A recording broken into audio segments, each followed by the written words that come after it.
Back to the charts for Big Boss Crypto, bringing on a day trading analysis on Bitcoin and on Chainlink. Yesterday's numbers and news caused Bitcoin to dump to the downside. We're currently at 67k. What does it mean for Bitcoin and what does this mean for crypto in the long term? Let's look at the charts.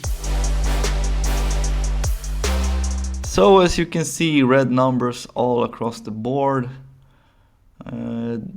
Everything is basically down. As you can see, even the Nasdaq and S&P closed in red numbers yesterday. So yesterday we had news event with core PPI numbers. Everything was higher than expected, which means that inflation is not over yet. We still have a far way to go to the 2% target of the Fed. We had the news event on Tuesday where we saw that 3.2% was the CPI numbers year over year. They're aiming for 2%. So not good news for the stock market and the crypto market. And I marked off some zones for you to consider. I do think we'll have a consolidation phase of some kind. We'll see during the weekend. Possibly might shoot up to 70k again and then form a double top formation of some kind. When you see that, or when you see it on the lower time frames, the next target to aim for is first and foremost this volume candle right here from 58k down to 53k. We could also have a bounce from the 50 EMA on the daily time frame, which sits at 57k. So mark off these zones in the next impulsive way to the downside. When you see a clear double top formation, possibly on the 4-hour time frame, that is when you wait for a confirmation. So breaking this low right here.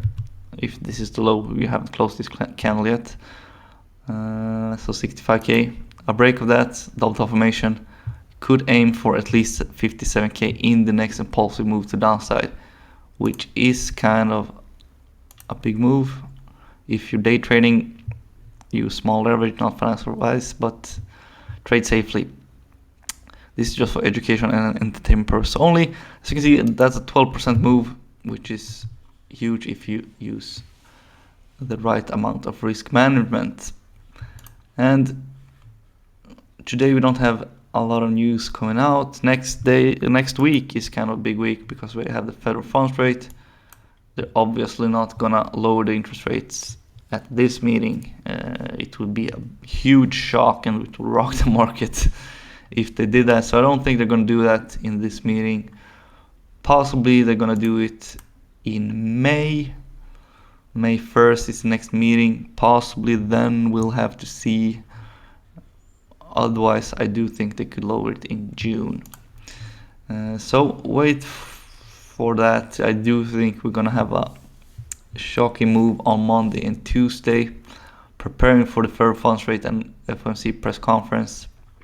They might drop Bitcoin down to the 50 EMA here at 257k on Monday and Tuesday, and then on Wednesday we might shoot back up to the all-time high.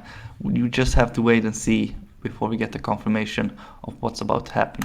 Looking at the liquidation map, a lot of people have been going short in the move to downside, which is usually a retail move.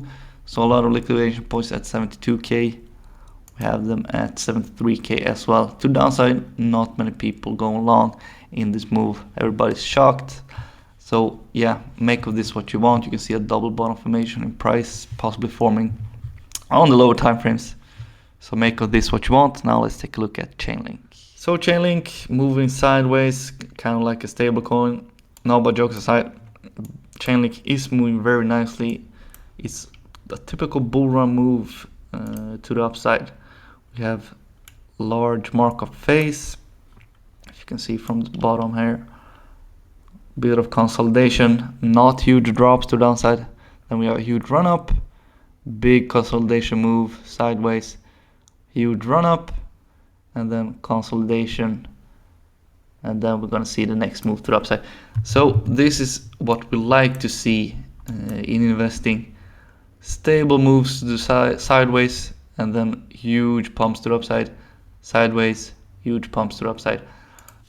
We like that in investing. And as a day trader, you could use that to your advantage.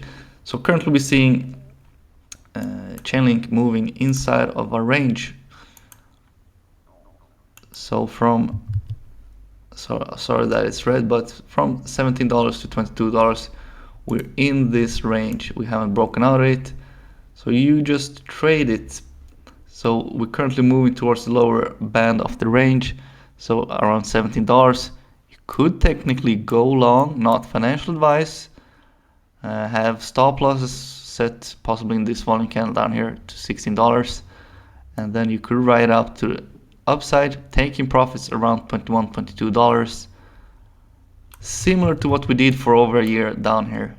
If you remember those videos, I say the same thing over and over again when we were in this range from $6 to $8.5.